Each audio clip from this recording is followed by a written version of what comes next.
నమస్తే BCN news కి స్వాగతం. నా పేరు నీలిమ. ముందుగా ముఖ్యాంశాలు.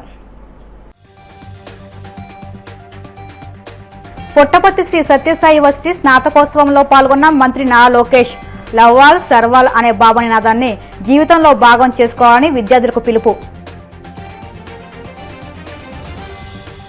నక్కపల్లిలో 69వ ఆంధ్రప్రదేశ్ అంతర్ జిల్లాల స్కూల్ గేమ్స్ ని ప్రారంభించిన హోంమంత్రి అనిత రాష్ట్రంలో క్రీడాభివృద్ధికి కూటమి ప్రభుత్వం కృషి చేస్తుందని వెల్లడి.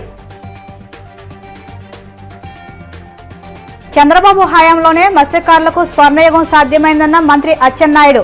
వారి సంక్షేమానికి కూటమి ప్రభుత్వం కట్టుబడి ఉందని వ్యాఖ్య.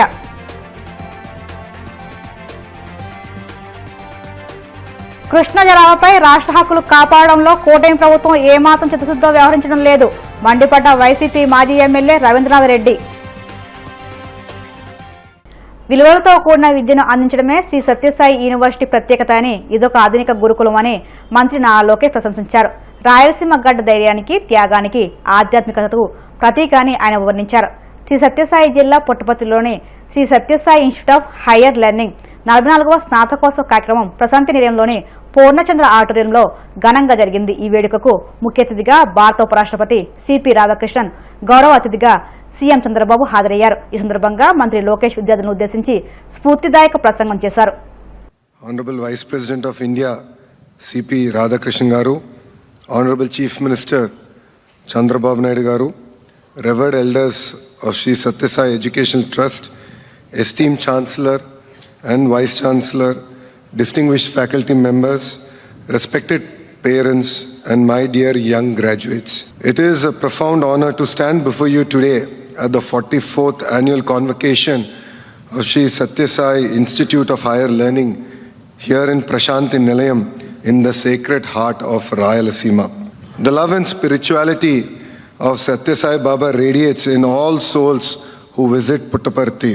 His service to mankind has reached every corner of the world, including water supplies, countless people receiving medical care, and countless people experiencing divine love and spirituality here. We are especially honored by the presence of Honorable Vice President of India, Shri C.P. Radhakrishnan Garu, a leader who embodies humility, integrity, and lifelong dedication to public service. His rise through hard work and service is a reminder that greatness is achieved through character and not through comfort. His presence today blesses this convocation with dignity, wisdom, and the spirit of true leadership. His journey from grassroots services to the Vice Presidency of India stands as a powerful inspiration to every young graduate here. Rayalaseema is a land known for its courage, simplicity, sacrifice, and spiritual radiance. And it is the very soil that gave birth to one of India's greatest son, Bhagwan Sri Satya Sai Baba, a global spiritual light. Baba's divine vision and compassionate presence continue to guide not only this university but the entire world. It is this very soil charged with spirituality, simplicity, and sacrifice that Baba envisioned a university unlike any other. A modern Gurukula that would produce graduates of character, not just qualification. Leaders with compassion, not just ambition. Professionals with purpose, not just skills. These are the qualities we need in India's next generation leadership. From this region, Baba created an educational model that the world now admires. A model blending intellectual sharpness with emotional balance and spiritual grounding. Anakapalli జిల్లా నక్కపల్లిలో under-19 రాష్ట్ర స్థాయి బాలబాలికల hockey championship పోటీలను హోంమంత్రి వంగలపూడి అనిత ప్రారంభించారు. ఈ పోటీలకు రాష్ట్రంలోని అన్ని జిల్లాల నుండి విద్యార్థులు హాజరయ్యారు. 3 రోజుల పాటు బాలబాలికల జట్ల మధ్య ఆసక్తికర పోటీ నిర్వహించినట్లు నిర్వాహకులు తెలిపారు. ముందుగా హాకీ మాంత్రికుడు ధ్యాన్ చంద్ చిత్రపటానికి పూలమాలలు వేసి నివాళులర్పించిన అనంతరం మంత్రి అనిత విద్యార్థులను పరిచయం చేసుకుని వారి గౌరవందనం స్వీకరించారు. విద్యార్థుల ఆకర్షణీయ నృత్యాలు కార్యక్రమానికి ప్రత్యేక ఆకర్షణగా నిలిచాయి.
ఏంటంటే ఆటలు అనేవి ఫోన్ లోనే ఉంటాయి అనుకున్న రోజుల నుంచి ఈ రోజు పరిస్థితి ఏంటంటే ఆటలు ఫోన్లో కాదు మైదానాల్లో కూర్చొని ఆడాలి అనుకునే పొజిషన్ లో మీరందరూ రావటం, చాలా దూర ప్రాంతాల నుంచి దగ్గర స్టేట్ లెవెల్లో చాలా దూర ప్రాంతాల నుంచి ఇక్కడికి రావటమే కాదు, ముఖ్యంగా నేను చాలా ఆనందించదగ్గ విషయం ఏంటంటే అమ్మాయిలు ముందుకు రావటం అనేది చాలా ప్రత్యేకత. దీనికి ప్రత్యేకంగా నేను ఇక్కడ వచ్చిన ఈ అమ్మాయిలనే కాదు, వాళ్ళని పంపించిన తల్లిదండ్రుల్ని, వాళ్ళు ఇంత క్షేమంగా తీసుకొచ్చి ఇక్కడ కార్యక్రమంలో పాల్పంచుకునేటట్టు చేసిన ఆ స్కూల్ స్టాఫ్ ని కూడా ప్రత్యేకంగా నేను అభినందించాను. ఎందుకంటే ఈ రోజుల్లోనే ఎక్కడికైనా బయటకు వెళ్తే అమ్మాయిలకి సేఫ్టీ ఉన్నదా, సెక్యూరిటీ ఉన్నదా అన్న పొజిషన్ నుంచి ఒక ఆట ఆడేదానికి డిఫరెంట్ ప్లేసెస్ నుంచి ఈ రోజు ఇక్కడికి రావటం నిజంగా చాలా అభినందించదగ్గ విషయం. ముఖ్యంగా ఈ రోజు స్పోర్ట్స్ అనేవి మన లైఫ్ లో ఎంత పార్ట్ అయిపోయినాయి అంటే, ఇంతకు ముందు మొన్న మేమందరం కలిసి కూర్చొని మీటింగ్ లో కూర్చొని బౌలింగ్ సిక్స్ పెట్టే కానీ ఒక బ్యాట్ ఒక బాల్ ఇచ్చేస్తే మొత్తం తిరిగేస్తారు కదా, మీరందరూ కూడా హ్యాపీగా అమ్మ ఎక్కువసేపు ఏం కాదు, ఎక్కువసేపు తీసుకోము. బట్ ఈ రోజు ఒక మంచి కార్యక్రమానికి, ఒక స్టేట్ వైడ్ గా ఉన్న ఒక మంచి కార్యక్రమానికి, జాతీయ క్రీడగా పేరు పొందిన హాకీ టోర్నమెంట్స్ ఈ రోజు నా నియోజకవర్గంలో నక్కపల్లిలో ఈ రోజు ఈ కార్యక్రమాన్ని జరిపించడానికి ఈ రోజు ముందు నుంచి నడిపించిన మా పెద్దలందరికీ కూడా పేరు పేరున నేను ధన్యవాదాలు, నమస్కారాలు తెలియజేస్తున్నాను. ముఖ్యమంత్రి చంద్రబాబు హయాంలోనే మత్స్యకారులకు స్వర్ణయుగం సాధ్యమైందని, వారి సంక్షేమానికి కూటమి ప్రభుత్వం కట్టుబడి ఉందని మంత్రి అచ్చెన్నాయుడు పేర్కొన్నారు. శ్రీకాకుళం అంబేద్కర్ ఆడిటోరియంలో జరిగిన ప్రపంచ మత్స్యకార దినోత్సవ వేడుకల్లో ముఖ్య అతిథిగా పాల్గొన్న ఆయన మాట్లాడుతూ, దేశంలో ఏ ప్రాంతంలోనైనా ఉపాధి కోసం వెళ్లే వారిలో శ్రీకాకుళం మత్స్యకారుడు తప్పక ఉన్నారని పేర్కొన్నారు. వారి తలరాతను మార్చే దిశగా తమ ప్రభుత్వం అన్ని రకాల సంక్షేమాభివృద్ధి పథకాలు ప్రవేశపెడుతున్నదని తెలిపారు. మత్స్యకారులకు 50 ఏళ్లకే పెన్షన్ ఇచ్చిన ఘనత సీఎం చంద్రబాబుదేనని 2014-19 కాలాన్ని మత్స్యకారులకు స్వర్ణయుగంగా ఆయన వర్ణించారు. 35 సంవత్సరాలు కేవలం మనం ఓటు వేసినటువంటి యంత్రాలుగా పెట్టినటువంటి విషయం గుర్తుపెట్టుకోవాలి. నేను 35 సంవత్సరాల నుంచి రాజకీయాల్లో ఉన్నాను. 1982 విశ్వవిఖ్యాత నట సార్వభౌముడు నందమూరి తారక రామారావు గారు తెలుగుదేశం పార్టీ పెట్టిన తర్వాతే మన మత్స్యకారులకి ఒక గౌరవం, గుర్తింపు వచ్చిన విషయం మనందరం ఒకసారి జ్ఞాపకం తెచ్చుకోవాలి. ఈ రాష్ట్రంలో సుదీర్ఘమైనటువంటి తీర ప్రాంతం ఉంది, దాదాపుగా 1100 కిలోమీటర్లు. అందులో అత్యధికంగా మన జిల్లాలో 194 కిలోమీటర్లు ఉంది. తెలుగుదేశం పార్టీ పెట్టారు, 43 సంవత్సరాలు అయింది. ఈ 43 సంవత్సరాల్లో తెలుగుదేశం పార్టీ అధికారంలో ఉన్నా, తెలుగుదేశం పార్టీ ప్రతిపక్షంలో ఉన్నా, ఎన్ని వర్గాలు వ్యతిరేకం చేసినా ఈ 43 సంవత్సరాలు తెలుగుదేశం పార్టీకి అంటి పెట్టుకున్నటువంటి ఏకైక వర్గం మన వర్గం, మన మత్స్యకార వర్గం అని ఈ సందర్భంగా గర్వంగా చెప్పదలిచారు. అందుకే ఆ రోజు ఎన్టీ రామారావు గారి నుంచి నేటి చంద్రబాబు నాయుడు గారి వరకు ఎన్ని కష్టాలున్నా, ఎన్ని ఆపత్తులున్నా, ఎన్ని ఆర్థిక సమస్యలున్నా మీకు అండదండగా ఉన్న విషయం మనందరం కూడా గుర్తుపెట్టుకోవాలి. చాలా మందికి తెలియదు, తెలుగుదేశం పార్టీ ఎన్టీ రామారావు గారు పుట్టి పెట్టిన తర్వాత చాలా మంది పుట్టారు, చాలా మంది చనిపోయారు. ఎవరికి తెలియదే? మనందరం ఈ జిల్లాలో పుట్టాం, మనందరం గ్రామాల్లో ఉన్నాం. 1982 ఎన్టీ రామారావు పార్టీ పెట్టక ముందు మన గ్రామాలకి మౌలిక సదుపాయాలు ఉన్నాయా? ఏ గ్రామానికి వెళ్ళినా రోడ్లు గాని, స్కూలు గాని, కరెంటు గాని, తాగడానికి పనుల మీద నడిచినటువంటి రోజులన్నీ కూడా గుర్తొస్తున్నాయి. ఈ 42 సంవత్సరాల్లో ఏం చేశామంటే ప్రతి మంచి మౌలికమైనటువంటి సదుపాయాలు ఇచ్చాం. ఏ గ్రామానికి వెళ్ళండి, ఏ పార్టీ వాళ్ళని ఆ గ్రామంలో తలుపు తట్టినా, ఆ గ్రామంలో ఎవరికి అడిగినా, ఏ కార్యక్రమం జరిగిందన్నా అది తెలుగుదేశం పార్టీ, ఎన్టీ రామారావు, చంద్రబాబు నాయుడు అని గర్వంగా మనందరం చెప్పుకునే స్థాయికి తీసుకుంటాం. నేను మంత్రిగా బాధ్యతలు స్వీకరించేసరికి నా డిపార్ట్మెంట్ ఒకసారి రివ్యూ చేస్తే బాధ కలిగింది, ఆవేదన కలిగింది. ప్రతి సంవత్సరం ఇవ్వాల్సినటువంటి డీజిల్ సబ్సిడీ ఇవ్వలేదు. ఎవరైనా మత్స్యకారులు సముద్రంలో వేటకెళ్లి ప్రమాదవశాత్తు చనిపోతే 5 లక్షల రూపాయలు ఇచ్చి ఆదుకోవాల్సినటువంటి ప్రభుత్వం అటువంటి సంవత్సరాల నుంచి డబ్బులన్నీ బాకీ ఉంటే బాధ కలిగి, ఆవేదన కలిగి వెంటనే డిపార్ట్మెంట్ పిలిచి ఎంతవరకు ఎంతమంది చనిపోయారో ఇమీడియట్ గా డబ్బులు బచావత్ ట్రిబ్యునల్ కేటాయించిన 512 టీఎంసీల నికర జలాల్లో ఏపీకి 1 టీఎంసీ తక్కినా ఊరుకునేది లేదని, దానికి సీఎం చంద్రబాబే బాధ్యత వహించారని వైసీపీ కడప జిల్లా అధ్యక్షుడు మాజీ ఎమ్మెల్యే రవీంద్రనాథ్ రెడ్డి ప్రభుత్వాన్ని హెచ్చరించారు. కడపలోని పార్టీ కార్యాలయంలో ఆయన మీడియాతో మాట్లాడుతూ బచావత్ ట్రిబ్యునల్ అవార్డును పునఃసమీక్షించిన అంతర్రాష్ట్ర నదీ జలాల వివాదాల చట్టం ప్రకారం చట్టవిరుద్ధమని, బచావత్ ట్రిబ్యునల్ కేటాయింపులను యథాతథంగా కొనసాగించాలని విభజన చట్టం 11వ షెడ్యూల్ చెప్పిందని వివరించారు. కృష్ణా జలాలపై రాష్ట్ర హక్కులు కాపాడడంలో కూటమి ప్రభుత్వం ఏమాత్రం చిత్తశుద్ధితో వ్యవహరించడం లేదని మండిపడ్డారు. ఈ ప్రభుత్వం ఇటువంటి పరిస్థితుల్లో ఈ 1.5 సంవత్సర కాలంలో రైతులందరూ కూడా రైతులు ఆత్మహత్యలు చేసుకుంటా అన్నా పట్టించుకున్న పాపన పోలేదు, రైతులకు విత్తనాలు దొరక్కపోయినా పట్టించుకున్న పాపాన పోలేదు, ఎరువులు అందకపోయినా పట్టించుకున్న పాపాన పోలేదు, పంట నష్టం జరిగినా పట్టించుకున్న పాపాన పోలేదు, ఇన్సూరెన్స్ అతిగతి లేదు. ఈ రకంగా ఏమి జరిగినా పట్టించుకున్న పరిస్థితి లేదు. త్రూఅవుట్ ఆంధ్ర రాష్ట్రం అన్ని పంటలు ఆ విధంగా వేసిన పంట వేసినట్టుగానే నష్టం వచ్చిన పరిస్థితి మనం చూస్తున్నాం. లక్షలాది మంది రైతులు ఇబ్బంది పడుతున్న పరిస్థితి మనం చూస్తున్నాం. వందలాది మంది రైతులు చనిపోతున్న పరిస్థితి మనం చూస్తున్నాం.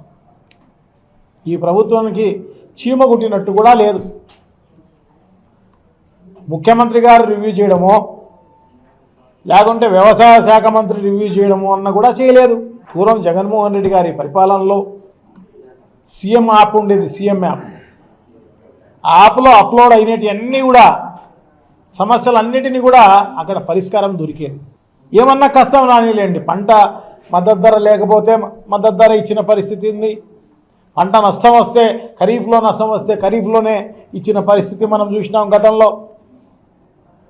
ఇన్సూరెన్స్ కూడా కరెక్ట్ టయానికి వచ్చిన పరిస్థితి కూడా చూసాం. ఆ ఇన్సూరెన్స్ కూడా ఉచితంగా ప్రభుత్వమే కట్టిన పరిస్థితి చూసినాం. అవన్నీ కూడా ఇప్పుడు గాలికి వదిలేసిన పరిస్థితి. రైతు భరోసా కేంద్రాలు అయితే రైతులకు బాగా ఉపయోగపడాలి, పరిపాలన వికేంద్రీకరణ జరిగితే రైతులకు మంచి జరుగుతుందన్న ఉద్దేశంతో 2000 జనాభాకు ఒక రైతు భరోసా కేంద్రాన్ని పెట్టి అక్కడ వ్యవసాయ అధికారిని అక్కడ ఉంచి ప్రతి దశలోనూ రైతుకు ఉపయోగపడిన పరిస్థితి మనం చూసినాం. విత్తనం నుంచి పంట అమ్మేంత వరకు కూడా ప్రతి దశలోనూ ఏ దశలో అయినా నష్టం జరిగినా నష్టాల్లో ఇమ్మీడియట్గా ప్రభుత్వం ఇంటర్వ్యూన్ అయ్యి నష్టం రాకోకుండా చూసిన పరిస్థితి అంతా కూడా చూడటం జరిగింది. ఎంత దారుణం, ఎంత దుర్మార్గం! కథలు చెప్పి రైతులకు అందరికీ మోసం చేసి 20,000 రూపాయలు ఇస్తామని చెప్పి అది కూడా కేంద్ర ప్రభుత్వం ఇచ్చేది కాకోకుండా 6,000 PM కిసాన్ ఇచ్చేది కాకుండా మేము ఇస్తామని చెప్పి అది కూడా జగన్మోహన్ రెడ్డి గారు 4 విడతలుగా ఇస్తున్నారు, మేము అట్లా కాకుండా 1టే విడతగా ఇస్తాం, ఇన్ని కథలు చెప్పి రైతులందరినీ మోసం చేసి ఈ రకంగా ఇంత దారుణంగా ఇంత దుర్మార్గంగా పరిపాలిస్తున్న పరిస్థితి గతంలో ఎప్పుడు చూసినాం. వేరే రాష్ట్రాల్లో కూడా ఎక్కడ ఉండిన పరిస్థితి కూడా లేదు.